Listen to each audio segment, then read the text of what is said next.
Okay, so it says the system of equations above has a solution x, y. What is the value of x? We're given 1/2 y is equal to 4. X minus 1/2 y is equal to 2. So on this one, there's multiple different ways you could solve it. I got them up there in the corner. I'm trying to figure out a place where the glare isn't so bad so that I can actually make this work today. See if that made it any better. Not terrible. Not terrible, but not great. Okay, so we could substitute, which requires us to solve for one variable and then plug it in to solve for the other equation. We could eliminate, which is kind of set up better for elimination right now. Elimination requires you to find, you need the same coefficient and absolute value, but you need opposite signs. And then you add those together so that this 1/2 y and this negative 1/2 y will cancel out. Or you could graph it. In this case, with it being pretty easy numbers and the way that it's set up, the best methods are elimination or substitution. So the elimination method, like I said, it requires coefficients having the same absolute value with opposite signs. Like we're given here, we have 1/2 y and a negative 1/2 y. So what this allows us to do is we can just add these whole equations down. So 0 plus x gives us x. 1/2 y plus a negative 1/2 y is going to give us a 0. 4 plus 2 is going to give us 6. Okay, x plus 0 is equal to 6. Therefore, x is equal to 6, and that would correspond to answer D. Okay, quick, simple, easy doing the elimination method. The substitution method, if you wanted to do it that way, you would have to solve one of these for either variable. So obviously the top one's a little bit easier to solve. So I'm going to take my 1/2 y is equal to 4, and I'm going to isolate the variable. So I'm going to divide by 1/2. We'll multiply by 2 on both sides. So I get y is equal to 8. Now take this variable and plug it into this equation. So it'll be x minus 1/2 8 is equal to 2. 1/2 of 8 is 4, so x minus 4 is equal to 2. Isolate the variable, and you'll find that x is equal to 6 either way. Okay, those two are the easiest methods with this given problem. Just remember that those problems are really kind of specific, right? It's got to be in a format that makes it easy. We don't want to take the long way around when we're doing the SAT, because it is time, so we want to be efficient whenever we can possibly be. All right, was the glare too bad there? I'm a little worried about it.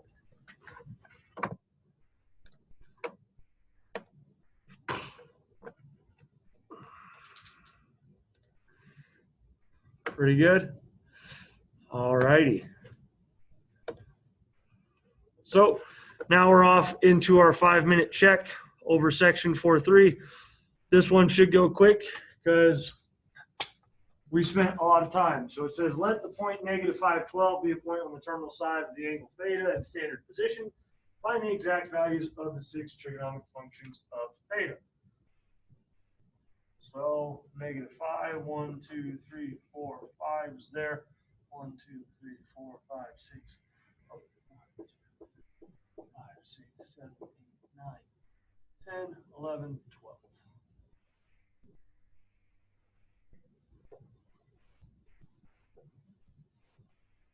Okay.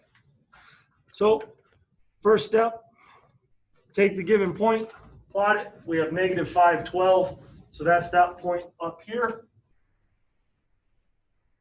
right? So we know that this is a negative 5. We know that this value is 12. We have R, that's right there. So first step, solve for R. It's Pythagorean theorem. So R is equal to 12 squared plus negative 5 squared. 12 squared is 144. 5 squared, negative 5 squared is 25. So r squared is equal to 169. Take the square root and you'll find that r is equal to 13. Right there.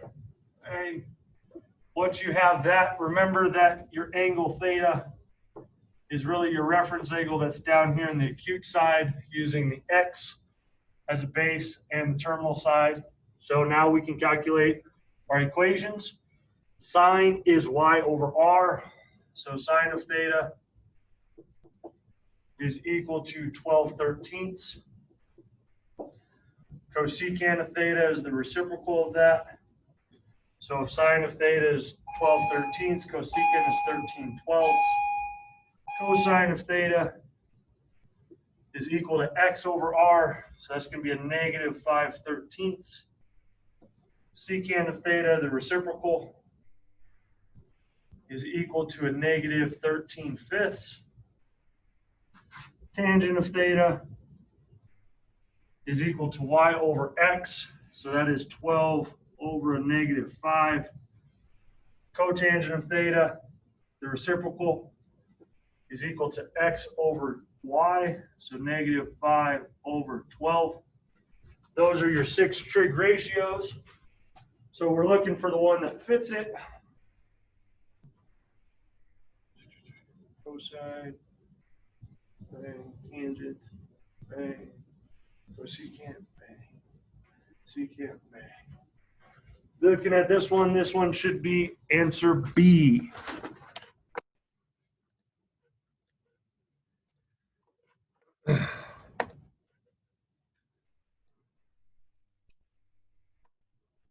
So that one, just plot the point, find it, and then run the Pythagorean theorem, and then take care of your 6 trigonomic functions. Next one, it says cotangent of 3 pi if defined, if not, right, undefined. So we have our angle in standard position.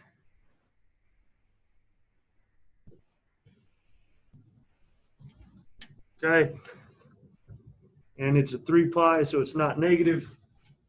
So starting on the initial side, we're rotating in radians. So this is pi, this is 2 pi, this is 3 pi. All right there, so we want to use the point -1, 0 to calculate this. Remember that tangent of theta is equal to y over x. So cotangent of theta is equal to x over y. My x value is -1. -1 over 0. So this one should be undefined.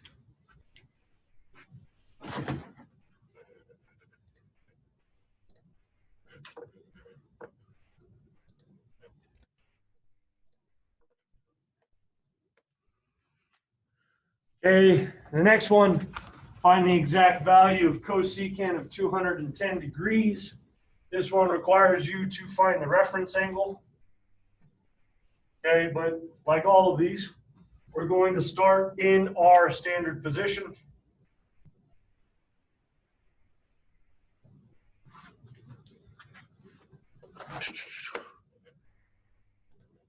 First step, got to draw our angle. We have cosecant of 210 degrees. So y-axis is 90, 180, 270. So it's going to fall between these two.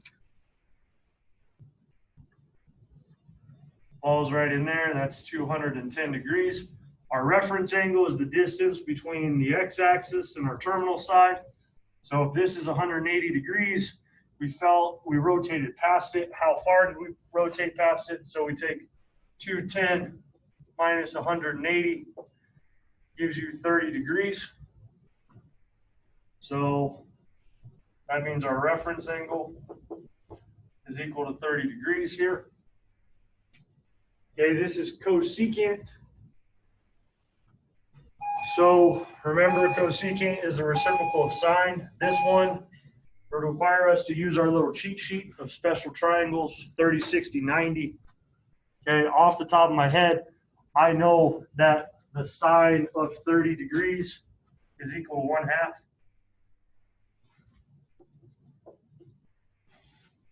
Okay, so the cosecant of 30, since it's the reciprocal, has to be equal to 2. But remember, we have to assign a positive or a negative value. In quadrant 1, all of our trig functions are positive. In quadrant 2, it's just sine. Quadrant 3, just tangent and cotangent. Quadrant 4, it is just cosine that are positive. All of them are positive. Sine and cosecant are positive. Tangent and cotangent are positive. Cosine and secant are positive here. So we're in quadrant 3, so we know that this value should be negative. So the cosecant of 210 degrees is equal to a negative 2.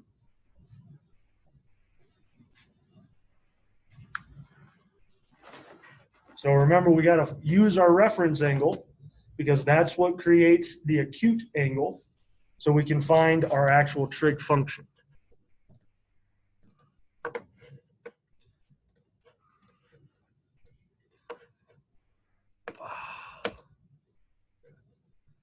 Okay, here's another one. Find the exact value of cosine of 2 pi over 3. So radians is a little bit tougher, but really you want to, I look at it like fractions. So I have 2 pi over 3. So what we need to understand is that is equivalent to taking 2/3 of pi, right? That'll help you draw your angles. Okay, so it's 2/3 pi is what we have here, right? So if this is pi and this is pi over 2, 2/3 is going to fall in this quadrant. Okay, right there. That is equal to 2 pi over 3. Okay, so now I got to find this distance, right? So this is here at pi. If I want to find this distance, I can take pi minus 2 pi over 3. Okay, requires me to get a common denominator on both. So I'm going to take my pi and I'm going to multiply it by 3. I'm really 3 pi over 3. These are equivalent to each other. Minus 2 pi over 3 leaves me with 1 pi over 3. So my reference angle is equal to pi over 3. Okay, and I'm using the cosine. So cosine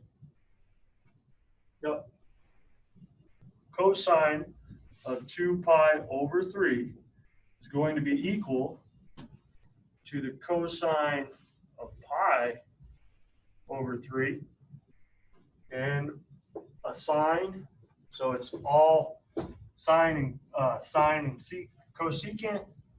Cosine is positive. Helps if you write it right. Never works if you mess it up. Bang. Okay, so I fall in quadrant 2. So I know my cosecant or my cosine value is going to be negative. I got to ask myself, what is the cosine of pi over 3? So that goes and requires you to go back to your special right triangles, right? 30, 60, 90. Pi over 3 is equivalent to 60 degrees. So this is really cosine of 60, which is equal to a negative 1/2. The negative comes because it's in quadrant 2.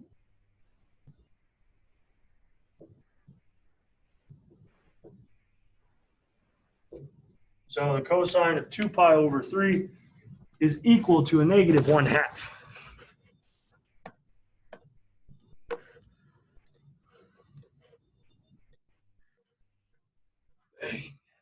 And like I said, it's just coming from those special right triangles. Whenever they're asking for find the exact value, chances are they're talking about your 30, 60, 90 or your 45, 45, 90 right triangles.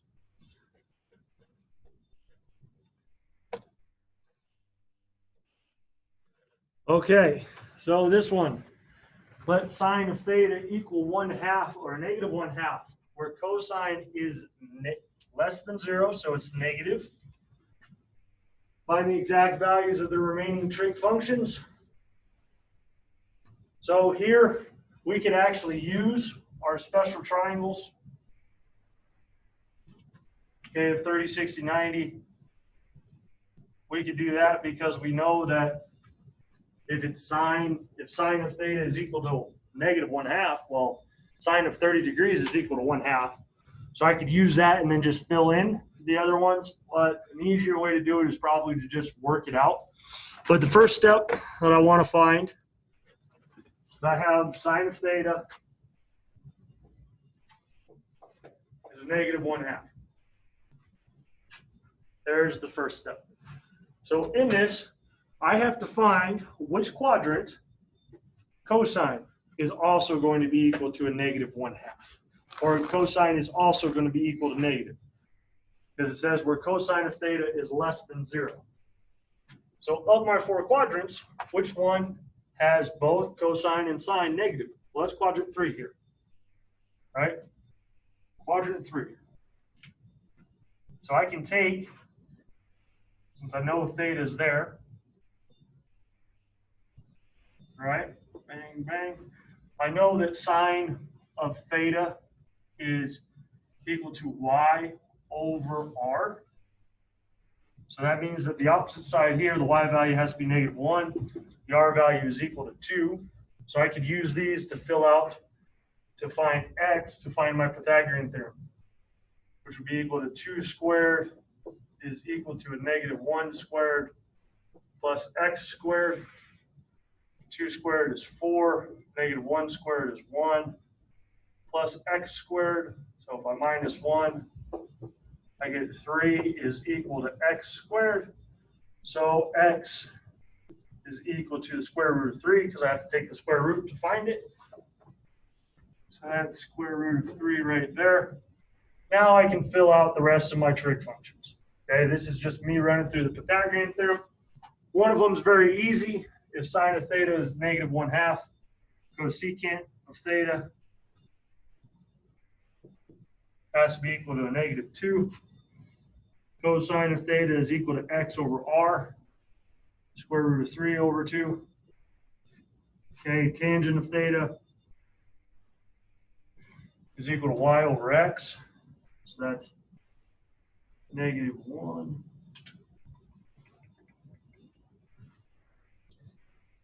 Oh, that's negative. Yep. Square root of 3. Then I rationalize my denominator to show that tangent of theta is equal to a negative square root of 3 over 3. Okay, cotangent of theta, just flip it to the reciprocal. Is going to be equal to the square root of 3. Oh, so I made a quick mistake on tangent. I had a negative 1 over a negative square root of 3 right there because my x value was this way. So those cause tangent to be positive. Cotangent of theta is still square root of 3. Secant of theta is the reciprocal of cosine. So that is going to be 2 square root of 3 over 3 as a negative once it is all said and done. Looking at those, that should go to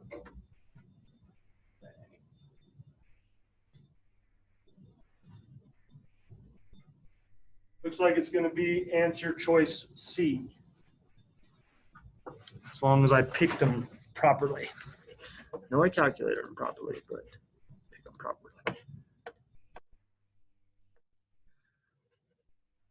Then the last one, find the exact value of tangent. So this one of tangent of 13 pi over 6. Once again, if we look at it as like a fraction, okay, this breaks down to 2 1/6. 13 divided by 6. It's 2 1/6, so it's really the tangent of pi over 6, which is, if I look at my cheat sheet, square root of 3/3. That's in quadrant 1. Okay, we made a full rotation coming back. All right, let's get to the lecture side. So we've analyzed graphs of functions. We have done that. Okay, now what we're going to do is we're going to analyze the graphs and transformations of sine and cosine. They're what's known as sinusoidal functions.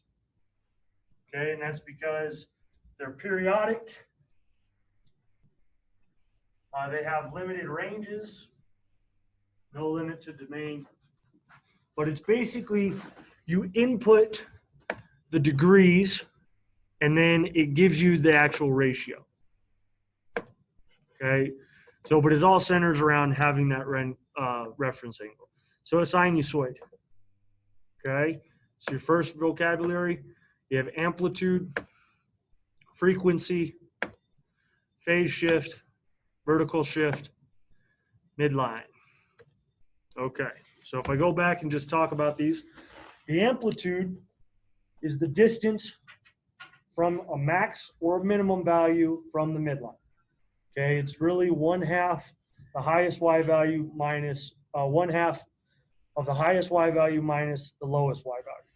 Okay, because it's going to expand here, and there's a midline, and the distance from our midline to our maximum value is our amplitude. Okay, frequency is how many times does it complete a cycle within a given unit. A phase shift in this situation is talking about your horizontal translations, so moving the graph left and right. Your vertical shift is going up and down. Okay, and that's also based upon your midline. So what we have here is your parent functions, and I also have them up on the board. But these are your general properties of sine and cosine. So if we're looking at sine first, you can see we have a domain that's from negative infinity to positive infinity, range -1 to 1. Okay, the y-intercept, it happens at the origin. It's right there. The x-intercepts are in intervals of pi. So what that means is that each time you hit pi radians, okay, or a whole pi, so pi, 2 pi, 3 pi, 4 pi, 5 pi, 6 pi, that is an x-intercept on the sine function. Okay. Continuity, it's continuous throughout. The symmetry, it's an odd function. So it has symmetry about the origin. So if we rotate it 180 degrees, you can see that it'll map onto itself. The extrema, a maximum 1 at intervals of pi halves. Okay, plus 2 pi radians. So what that means, so here is pi halves, right? So if I add 2 pi, I hit my next high point. It has low points of -1s, -1 based off of 3 pi over 2. That's this point.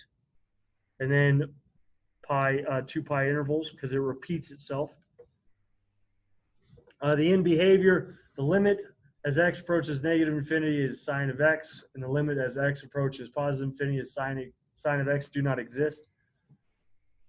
Okay, so it's not really, you can't approach a different angle. It's completely going. It doesn't approach a certain value. It's just periodic. It repeats itself over a given period. The oscillation is between -1 and 1. So that is based upon your range. Okay, the good thing is the cosine function and the sine function are actually the exact same function, just one is shifted. Okay, the cosine function is equivalent or is shifted 90 degrees or pi half radians to the left. Okay, so you can see instead of beginning at the origin of 0, 0, we begin at the maximum. Whereas in this case, our maximum's at pi halves. Okay, and we begin on the origin. So you can see they look very similar. It's because they are. Cosine's just shifted left pi halves, or 90 degrees if you're using degrees. Okay, so all of these stay the same, or pretty much. You have the y-intercept at 1, corresponds to the maximum. Your x-intercepts is pi halves, and then they repeat every pi radians. So pi halves, 3 pi over 2, 5 pi over 2, continues to go that way. The symmetry, it has y-axis symmetry, so it'll map onto itself if it's folded as folded in half. The extrema, maximum of 1 at x and 2 pi, 2n pi, where n is a whole number or a real number. More or less, that's just saying the maximum repeats itself every 2 pi. Okay, and you can see that it starts at 0. So we have a maximum here at 0, 1. This point is 2 pi 1. Okay, then it would be 4 pi 1. The minimums, okay, are a minimum of -1. Okay, starting at pi. And then it can repeat itself every 2 pi. Once again, the limits do not exist in the oscillation between -1 and 1. Okay, so that's the book's version of it. Okay, so here you have your parent functions. Okay, that key concept, it's nice to have it, but it's kind of wordy, it takes a while. Okay, so what this is, what I've drawn up is one cycle. Okay, one cycle of both the cosine and sine function. Okay, and I've labeled points. You have pi halves here, you have pi, 3 pi over 2, and 2 pi. So you can see our maximum, this distance right here, is 1. Okay, this point is pi over 2, comma 1. Our inputs, when you're dealing with sinusoidal functions, are your angle measures.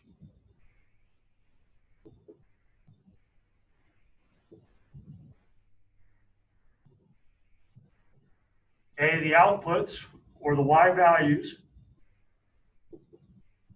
is the ratio of the side lengths.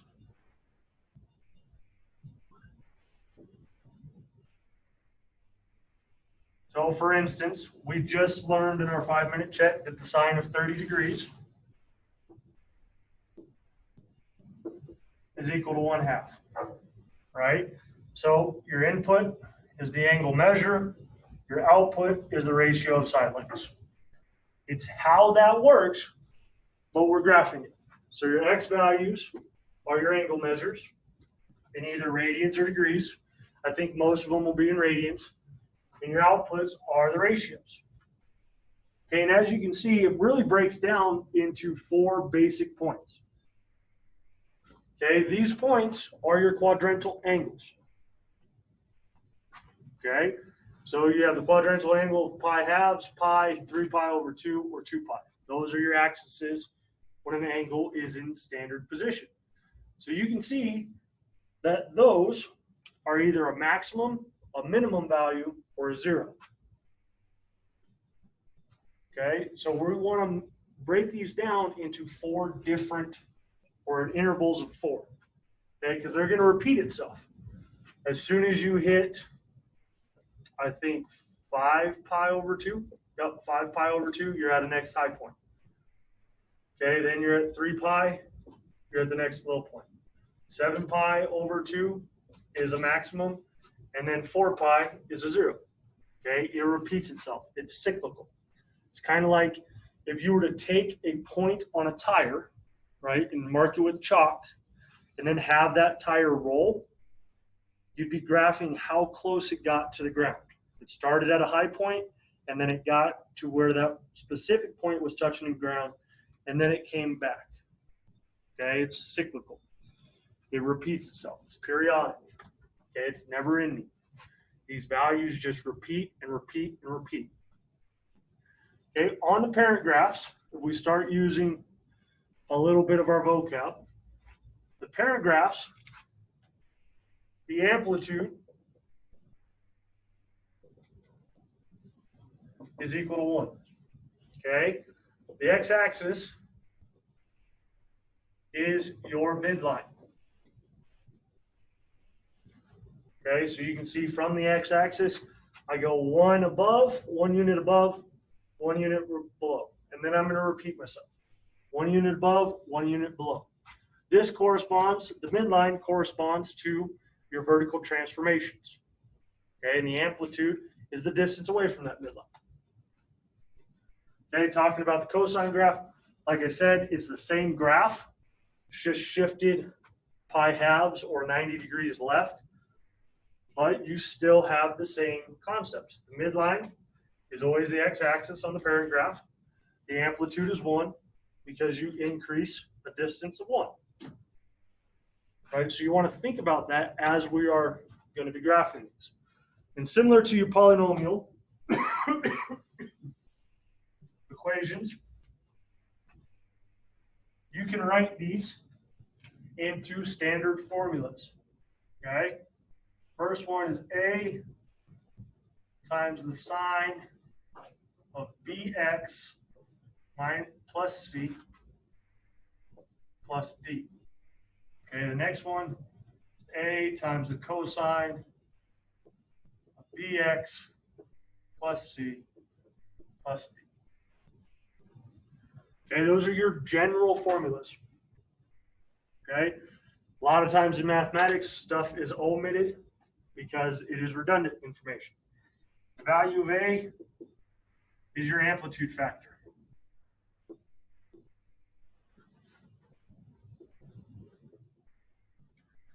Okay, the value of B determines the period.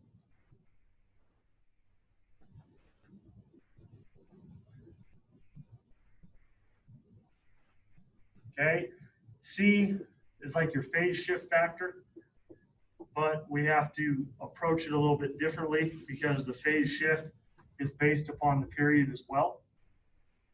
Okay, and D is your vertical transformation.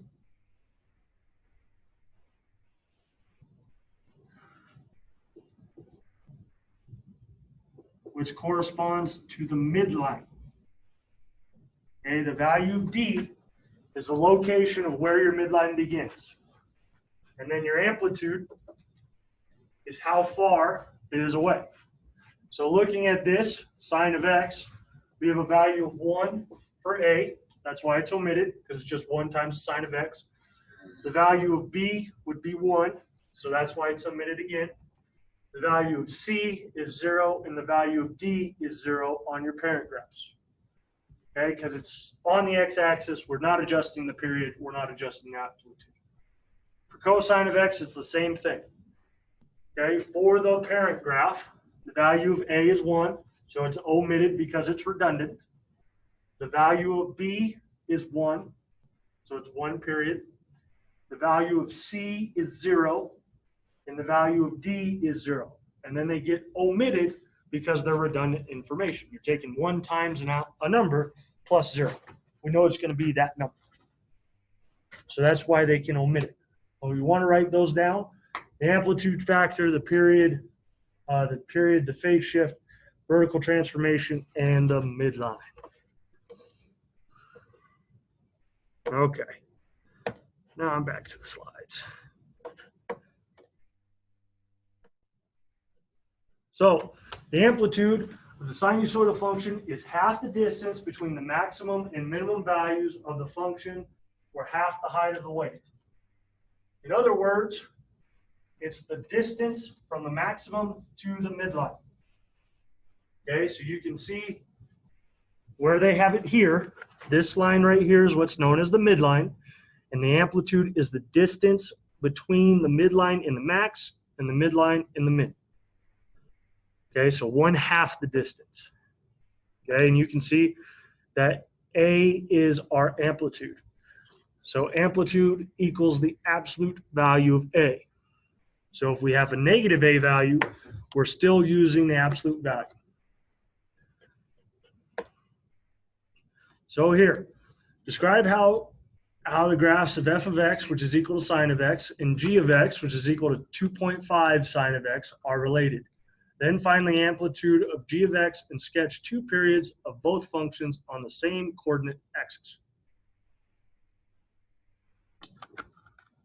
Okay. So it's a good thing I put up my parent function. I just got to increase the distance if I can. No, I can't. Don't have enough room. So we're going to be using this as the graph of sine of x.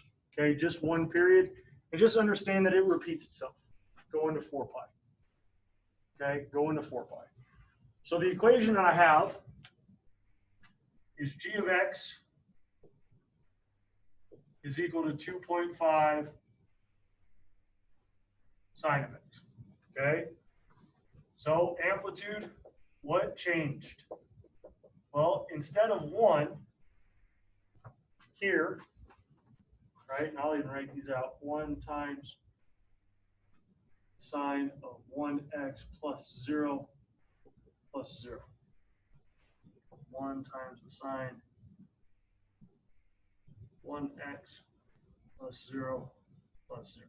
Just put it into general form. Well, the amplitude changed. So amplitude is equal to the absolute value of A, which is equal to 2.5. Okay, so that's the distance to the midline. Okay, let's look at phase shift. Okay, phase shift can be found by taking whatever is on the inside of the parentheses. So the bx plus c on your general. I'll write it up. A times the sine bx plus c plus b, the general form, taking this and setting it equal to 0. Okay, so if we were to do that in this case, we would have 1x plus 0 is equal to 0. Isolate the variable, and you can see that the phase shift is going to be equal to 0. That means that it hasn't moved from its origin starting place. Okay, the phase shift. Okay, the period. I'm going through all of these, they'll have key concepts. The period can be found by taking 2 pi and dividing it by b. Okay, in this context, our value of b is 1, so we know the period is equal to 2 pi. Okay, the vertical translation. Oh, never mind. I want to go x scales.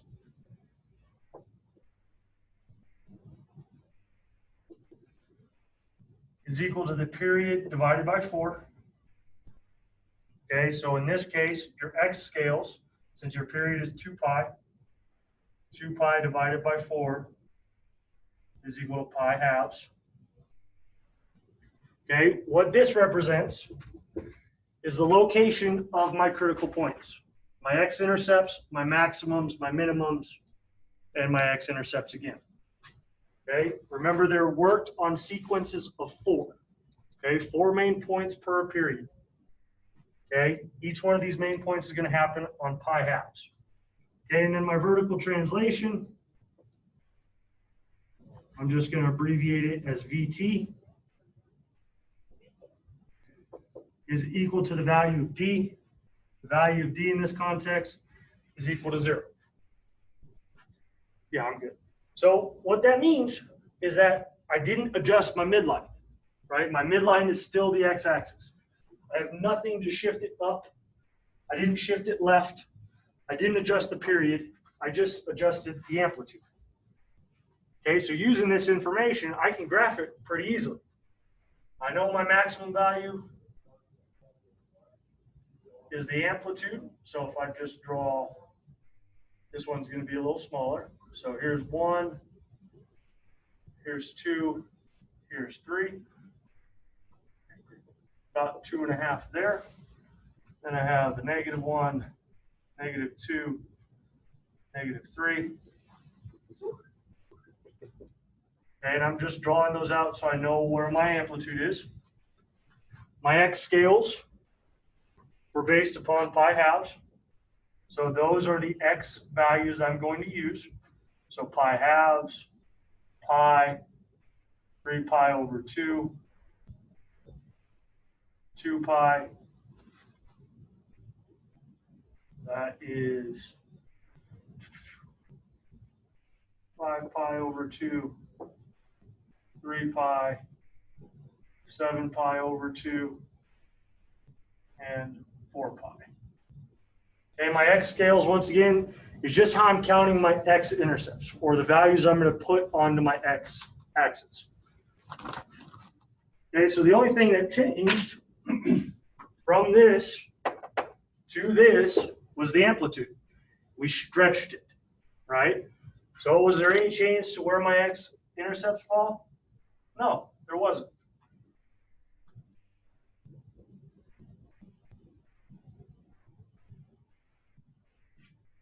Okay, so I have an x-intercept at 0, pi, 2 pi, 3 pi, 4 pi. Okay, my maximum values occur at pi halves plus 2 pi. My minimum values occur at 3 pi over 2, and then in intervals of 2 pi. Okay, and now I have all my critical points plotted. Now I can draw my graph.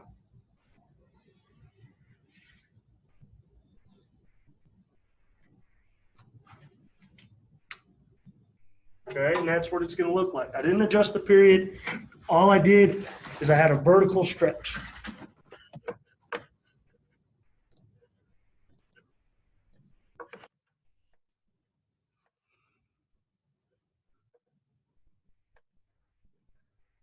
So they create a table listing the coordinates. This is your x scales the way that I do it. I just divide it by 4. So the x-intercept doesn't change. Intercept there, intercept. Okay, your maximum values, your minimum values, and you can see the change. Okay, here's the parent function. We had pi halves 1. Now our maximum is pi halves 2 pi. Okay, our intercepts didn't change because we didn't shift it or adjust the period. The minimum values have just been expanded by 2.5 from the midline. Okay, and we didn't adjust the midline at all. So you can see in the blue here is your parent function repeating itself every 2 pi. And our new graph in green is just expanded vertically because we increased the value of our amplitude factor.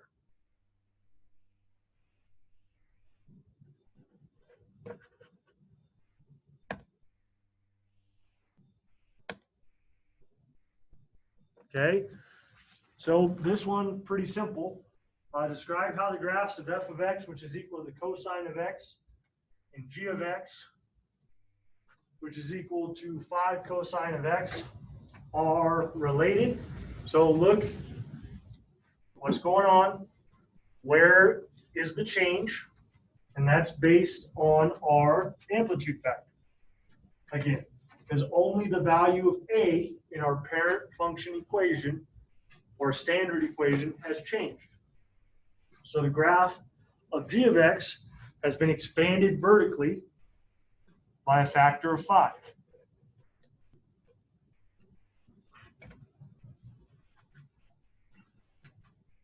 Okay, here, what you have is it's the same type of question. It says describe how the graphs of f of x, which is equal to the cosine of x, and g of x, which is equal to negative 2 cosine of x, are related. Then find the amplitude of g of x and sketch 2 periods of functions on the same coordinate axes. So, based upon this, we can conclude that our amplitude has changed. It's now a factor of 2 rather than 1, but it has a negative in front. So the negative flips it across the x-axis. It's been reflected the same way that it was on our polynomial equations, for like a negative ax squared plus bx. Okay, but the amplitude factor is still the absolute value of a. Okay, there's no phase shift. There's no vertical translation. There's no value of D. We don't adjust the period at all.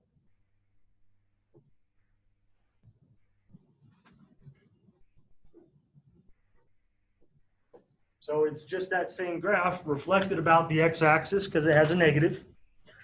So instead of starting off on a maximum, we're going to start off on a minimum.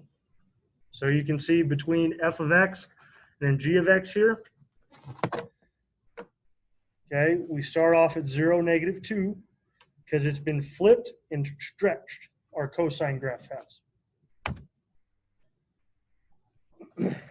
So the red is your parent function of cosine of x. The blue is the reflection about the x-axis, which causes you to start on a minimum, and the stretch here. Okay, so you can see it kind of aligns. It's just kind of hard to wrap your head around. Amplitude isn't really the most difficult part. Honestly, the most difficult part is your phase shifts. So hopefully we can get to those. Okay, describe how the graphs of f of x, which is equal to the cosine of x, and g of x, which is equal to -6 cosine of x, are related. So we have a negative value of a, so that means we've flipped it over the x-axis. So it's reflected in the x-axis, and it's been stretched vertically. So that looks like it's going to correspond to b. Once again, the reflection about the x-axis comes from the negative a value. The vertical stretch comes because we've increased the absolute value of a. Instead of 1, it is now 6. Okay, periods of the cosine and sine function. So the period of a sinusoidal function is the distance between any two sets of repeating points on the graph. Okay, so for y equals a sine of x, bx plus c plus d, and y equals a cosine of bx plus c plus d, where b cannot equal 0, the period can be found by taking 2 pi divided by b. So if we wrap our heads around this, once again, the value of b is on the inside. It's associated with our input. So the higher the value for b, the shorter the period. Okay, the smaller the value for b, the longer it takes for us to repeat. Okay, sine and cosine should repeat itself every 2 pi as a parent function, because that's when you complete the circle, right? Then you're finding all these other coterminal sides that are based upon 2 pi. So it's like taking 30 degrees plus 360, which would give you 390. 30 and 390 are coterminal angles. Okay, so if you think about the period is how fast we hit that coterminal side, and for the parent function, it's in a factor of 2 pi. But you can see how we're going to calculate it right here. The period is equal to 2 pi divided by the absolute value of b. Okay, so negative values don't really bother us. Okay, so describe how the graphs of f of x, which is equal to the cosine of x, and g of x, which is equal to the cosine of x divided by 8, are related. Then find the period of g of x and sketch at least one period of both functions on the same coordinate axes. So we're given g of x is equal to the cosine of x over 8. So just understand that x over 8 is really equivalent to 1/8 times x, right? If you wanted to break those up. So I got my 5 points because this is the way, this is a nice, easy system that you can always use to base it upon to graph. Okay, we're using cosine of x, so I'll write up the general form there.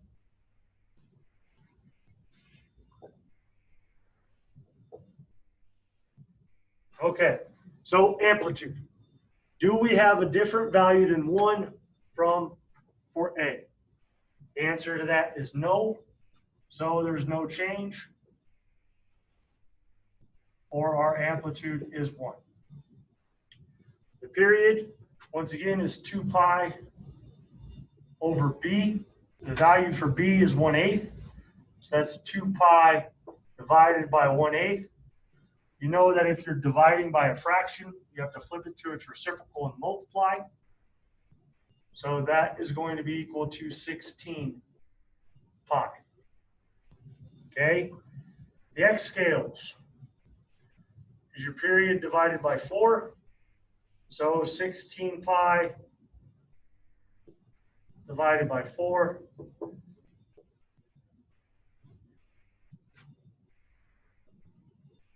Yep, 4 pi. The phase shift is if we set bx plus c set equal to 0, so that is 1/8 x plus 0 equal to 0. You can see that the phase shift is going to come out to be 0. The vertical translation is the value of d, so there's no change because there's no value of d. So here I have my parent function, right? You can see I have a maximum value at 0, x-intercept at pi halves, minimum value at pi, x-intercept at 3 pi over 2, finish my period at 2 pi. But we've expanded this, okay? We've adjusted our period so that now it's going to repeat itself every 16 pi. So I'm still between 1 and -1 for my amplitude. My midline hasn't changed because I don't have a variable or vertical translation. And my x scales is every 4 pi. So that means that this is 4 pi, this is 8 pi, this is 12 pi, this is 16 pi. Cosine starts at the maximum. Okay, that means it's going to come down here. 8 pi is going to be our minimum. We're going to have a 0 at 16 pi or a 0 at 12 pi. We're going to hit our maximum again at 16 pi. Okay, so describe how this happened. Sorry, that should be the minimum value. So that piece is a little wonky. How did it change? Well, we didn't adjust the midline. We didn't adjust the amplitude. We didn't shift it left or right. We just elongated it. Okay, we elongated it.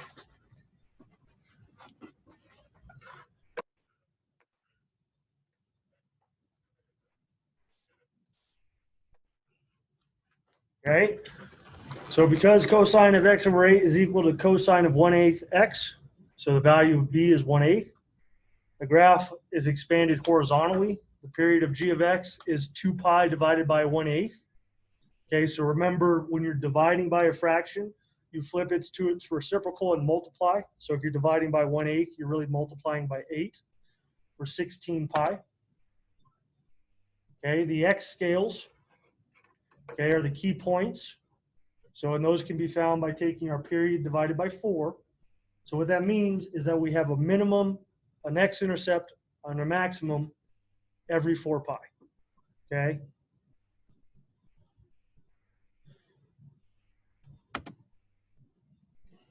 So the maximum didn't change. So at 0, 1, you can still see that we started there. The x-intercept, instead of pi over halves, pi over 2, 0, now it's 4 pi 0. The minimum is at 8 pi -1. The x-intercept again is at 12 pi 0, and the maximum is at 16 pi. So you can see using these x scales and breaking it down into 4s, because there's 4 critical points for each one of these graphs. Every sinusoid, cosine, sine, you have a maximum value, you have a minimum value, and then you have 2 x-intercepts per period. Okay, so and that's why we divide it by 4, because we can find out the locations of our great points. So you can see, based upon this blue one is the parent function of cosine of x. It repeats itself every 2 pi. So in the time that it took this to repeat 1 period in 16 pi, the parent function has completed 8 cycles. Okay, it's repeated itself 8 times, and then it's ready to go by the time our new graph, or g of x, has completed 1 period. Okay, so here we go. Describe how the graphs of f of x, which is equal to the sine of x, and g of x, which is equal to the sine of 4x, are related. Well, if we just look at our parent function, our parent graphs, you can see that the value of a hasn't changed, the value of c hasn't changed, the value of d hasn't changed. It's really just the value of b, which, to calculate our new period, I'll do that real quick. The period is found by taking 2 pi and dividing it by the value of b, or the absolute value of b, sorry. Okay, so in this case, it's 2 pi divided by 4, which is equal to pi over 2. So that means that every pi over 2, or every pi half, we've completed an entire cycle. So this went from here all the way down to here. It's going to complete 1 cycle within that period. Okay, and your x scales, we wanted to look at those, the values of your, or the areas of your local points. You take pi halves divided by 4. So that is every pi over 8.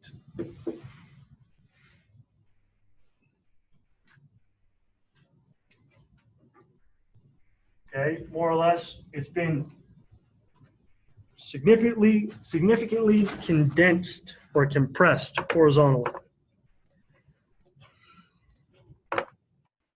What you can infer from that is that the bigger the value of b, the shorter our period is.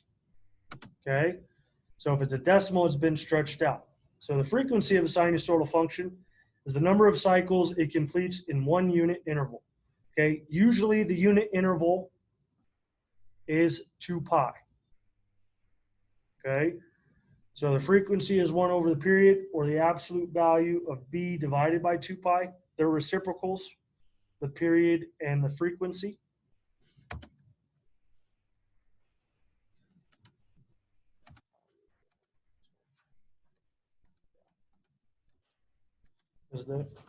That's not part of it. I'm running out of time. All right. Did I ask one of these? Crap, I did. Dang it. So we got to go through it. Okay. So it says a bass tuba can hit a note with a frequency of 50 cycles per second, or 50 hertz. Okay. Anytime it's cycles per second, it's given to you in hertz with an amplitude of 0.75. So write an equation for the cosine function that can be used to model the initial behavior of the sound wave associated with the note. So basically, we have this graph, or we have this information, and we're trying to write a value, or we're trying to write an actual equation. So you can see the general form of the equation will be y equals a cosine of bt, where t is time in seconds. Because the amplitude is 0.75, you can see that we're going to adjust our amplitude factor down to 0.75. So it's no longer 1. So our value of a has changed. Okay. What's nice about this is because it's 50 cycles per second, we know that the period is 1/50th of a second. Okay. Because it repeats itself 50 times in a second. So the period is the reciprocal of the frequency, or 1/50th. And we're going to use this value to find b.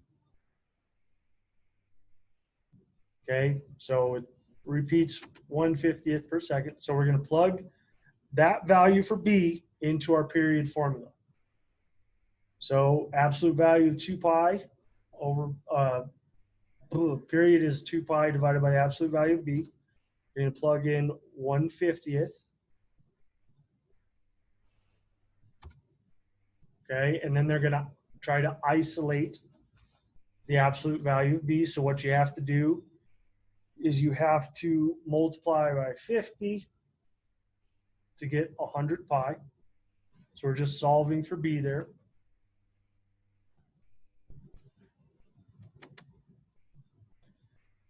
So the value for B is 100 pi. So our function is right here. 0.75 cosine of 100 pi times t. Those ones are pretty simple. More or less, you just got to remember the frequency is the reciprocal of the period. And you plug it in. Phase shift. Okay. Phase shifts are rotating from left to right. Left to right. We're shifting it, not rotating, sorry. We're shifting it left and we're shifting it right upon the x-axis. So the phase shift of the sinusoidal function is the difference between the horizontal position of the function and that otherwise similar sinusoidal functions. Okay, and they give you this equation. The phase shift is equal to a negative c over the absolute value of b. So what we need to realize is that we have bx plus c in the inside. If I set bx plus c set equal to 0, try to isolate x, I'd minus c from both sides. So I have bx is equal to a negative c, and then I divide by b on both sides. And you can see that x is equal to a negative c over b. So when you're dealing with phase shifts, just set this equal to 0. Okay, set those equal to 0. Whatever's in the inside, and that'll give you how far it shifted left or right.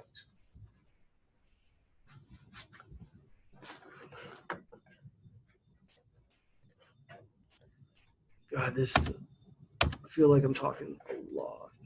It's killing me. Okay. So, we're given the equation y equals 2 sine of 5x plus pi fourth, then graph the two periods of this function. So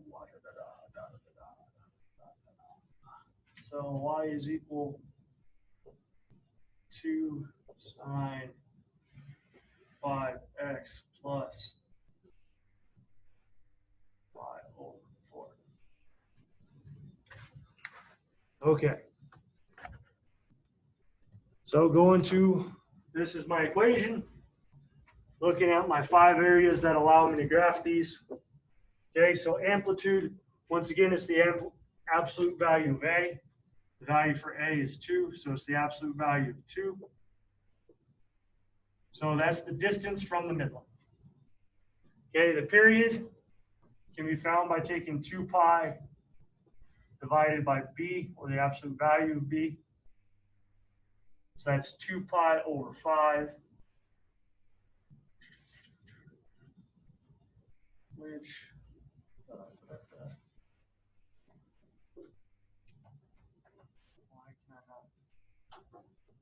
it's already simplified. So it's 2 pi over 5. Okay, can't simplify it any farther. So every 2 pi over 5, we're going to have a completed period. My critical points come from taking 2 pi over 5 over 4, which is really 2 pi over 20, or pi over 10. The phase shift, set bx plus c set equal to 0. So I have 5x plus pi over 4. Set that equal to 0. Subtract pi over 4. And it's 5x is equal to a negative pi over 4. Divide by 5 on both sides. And x is equal to a negative pi over 20. Yep, negative pi over 20. Okay, vertical translation, no change, so that is going to be 0. Okay, so the amplitude is 2. period is 2 pi over 5. Okay, so it's repeating itself every 2/5. Our x scales is going to be pi over 10. And our x shift is a negative pi over 20. Okay, I'm going to take that information and then I'm going to graph it. But I only have 20 minutes and I got just a little bit more to get through. Okay. So in this function, a is equal to 2, b is equal to 5, and c is equal to pi over 4. So the amplitude is the absolute value of a, which is 2. They go frequency first. The period is the more important one. Okay, so 2 pi over 5. That's just saying that we're repeating ourselves every 2 pi over 5. Phase shift is a negative pi over 20.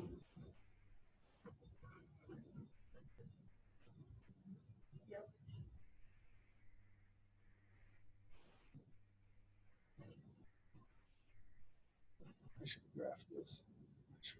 One.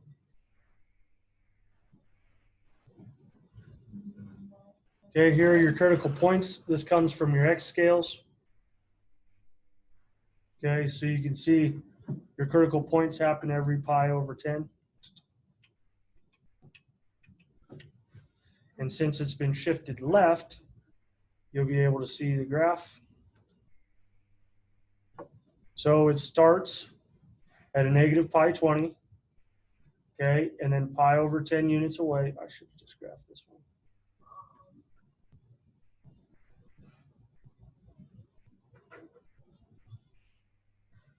Yeah, I gotta graph this one.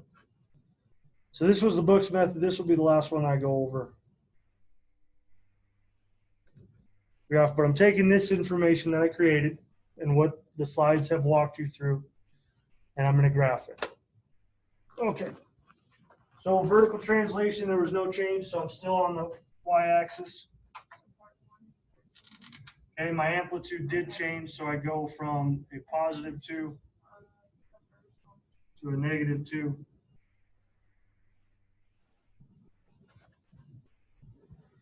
Okay, my phase shift, I shifted left, okay, to negative. So that is my starting point. Is negative pi over 20. Okay, to find my values of my critical points, what I got to do is I got to take my starting point and then I add whatever I calculated for my x scales. So I started at negative pi over 20. If I add pi over 10 to that, okay, first I got to get the common denominator. So pi over 10 is equivalent to 2 pi over 20. So this is what I'll be adding each time. Because pi over 10 adds to that. So I get, so plus 2 pi over 20. That gives me pi over 20. Because it's a negative pi over 20 plus that. So that point is going to be there. Okay, for the sine function, that is the value of a maximum. Okay, because I start at the y-intercept, then I increase to my maximum, just like my parent graph, because I didn't adjust anything that way. So then if I take this pi over 20 to find my next critical point, and I add 2 pi over 20, that's going to give me 3 pi over 20.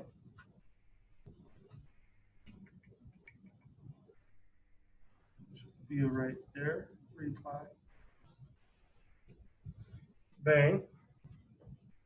Okay, and then if I do that again, find my next value, 3 pi over 20 plus 2 pi over 20, that gives me 5 pi over 20, which could be simplified down to pi over 4.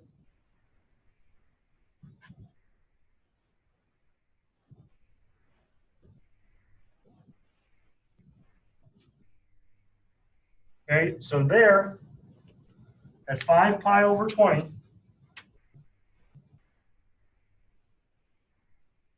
is the completion of my first cycle. Okay, I started at a negative pi over 20. Then I go to a positive pi over 20. That'll be my maximum. My x-intercept is at 3 pi over 20.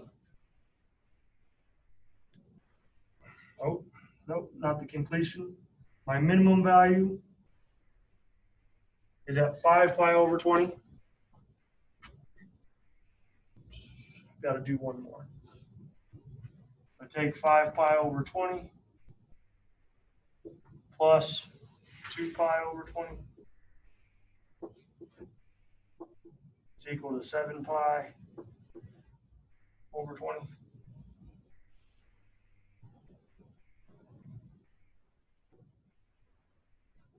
Right there. So this is the first period of my graph. That's the first period.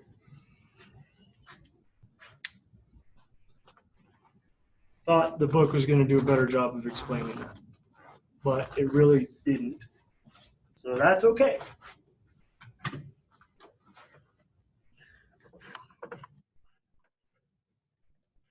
It works out. So, but you can see the amplitude is 2. The period is 2 pi over 5. We calculated that. Frequency, we don't really care about. The phase shift is negative pi over 20. And you can see they don't list out the critical points. It's just much easier for you guys to wrap your heads around if we're talking about these critical points. Let's see if they did it in the table. Yeah, they did. Okay, so this is what I just did.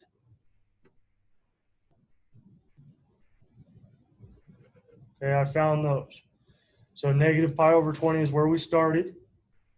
The next critical point was my maximum, which is at pi over 20. The x-intercept is at 3 pi over 20. The minimum is at pi over 4 or 5 pi over 20, the way that I wrote it. My x-intercept is at 7 pi over 20. Okay, and that's why finding these, probably the most important thing when you're talking about graphing these, okay, barring anything else, because amplitude is important. They're all important in their own regards. But the way to make it the easiest way to graph is to find this, the x scales. And that is because the x scales represent the distance between x points on the x-axis that correspond to your critical points. Okay, and once again, you can find your x scales by taking the period divided by 4. Okay, the period divided by 4 will give you the x scale. So that's the location. That gives you the distance from where you started to the maximum on the side. Then to your next intercept, then to the minimum, then to the intercept, then to the maximum, then to the intercept, minimum, intercept. Okay, that's what that x scales represents. It's not the hardest thing in the world to calculate. It's just taking the period divided by 4, but it gives you that solid information to plot your critical points.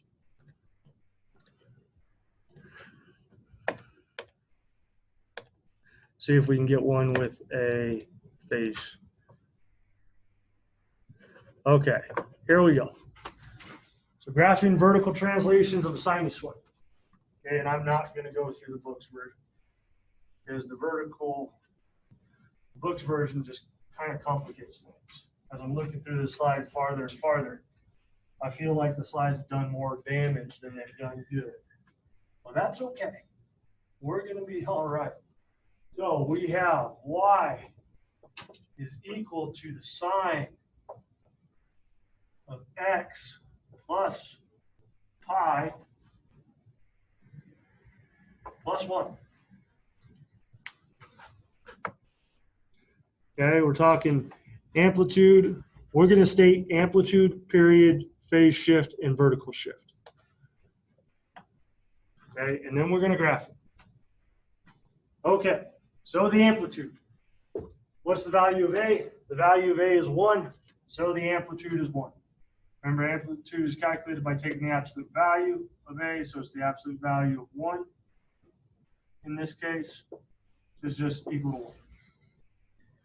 Okay, the period can be found by taking 2 pi divided by the absolute value of B. Okay, the value of B is associated with the x. It is just 1, so the period is 2 pi. No change there. The x scales can be found by taking the period divided by 4. So in our case, that is 2 pi divided by 4, which will simplify down 2 pi over 2. That's the location of our critical points. Okay, phase shift. If I take what's on the inside, this bx plus c, and set it equal to 0.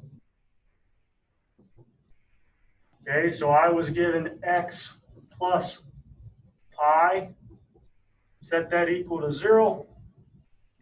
So if I subtract pi on both sides, I get that x is equal to a negative pi. It's a negative, so that means I've shifted left. Okay, my vertical translation, I finally have an area of B. So that means I've shifted, or a value for D. That means I've shifted up 1, because it's a plus 1. Okay, so now I'm going to draw my graph.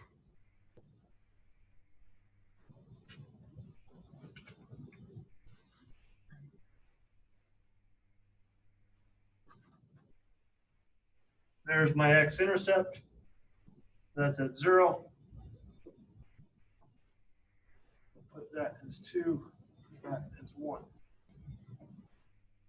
Okay. So, first thing I want to identify is my phase shift. It says I start at a negative pi.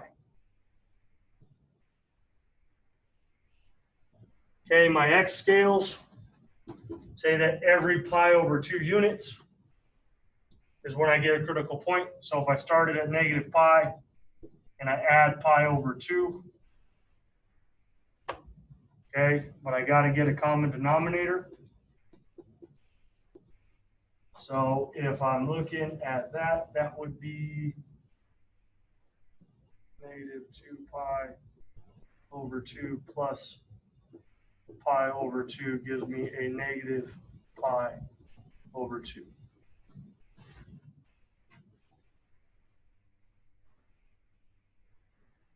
That point right there is the location of my first critical point.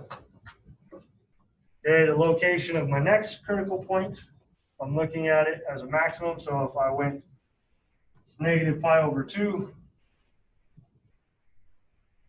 plus pi over 2, because my x scale, I get 0.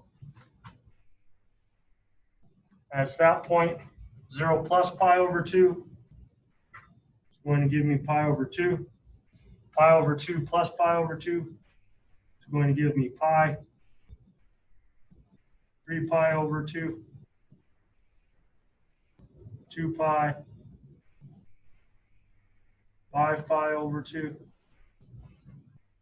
I think that gives me enough. Okay, once again, I found these values by taking what my phase shift was, which was a negative pi, and adding my x scales.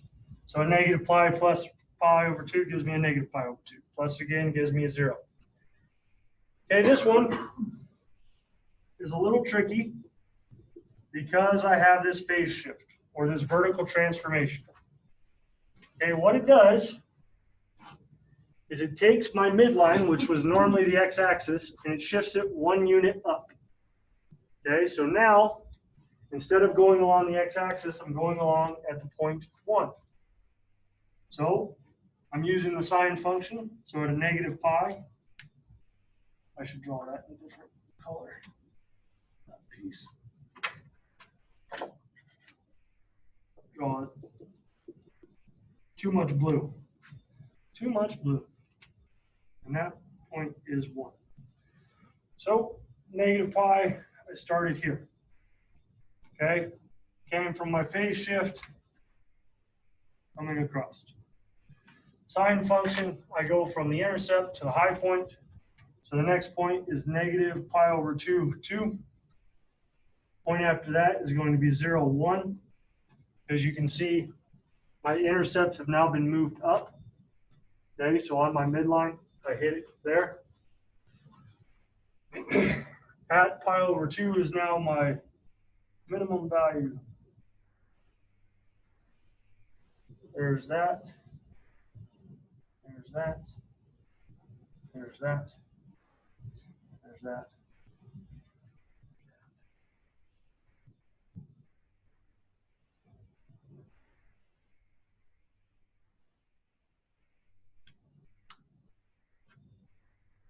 Oh, that was 3 pi. Okay. So basically what you do is you take this paragraph, we're shifting it up, which is just our midline there. The amplitude factor is still 1. So from this midline, we go 1 point, 1 unit above, 1 unit below.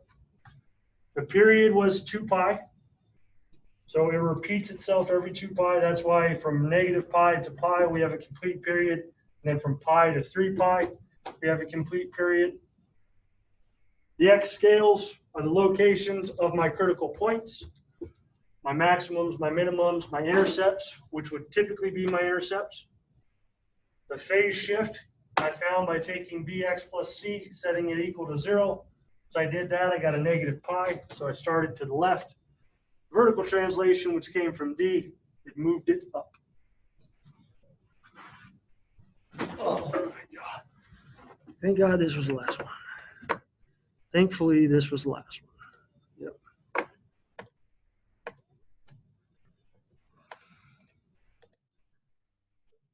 Through that. So you can see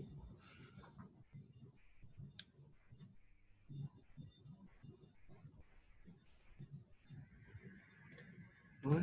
Okay. So the blue one here is the graph of sine of x. Okay. So you can see I've shifted it over and I've shifted it up. That's because I had the vertical shift. If you look at the vertical shift is the adjusting of the midline, it's pretty simple.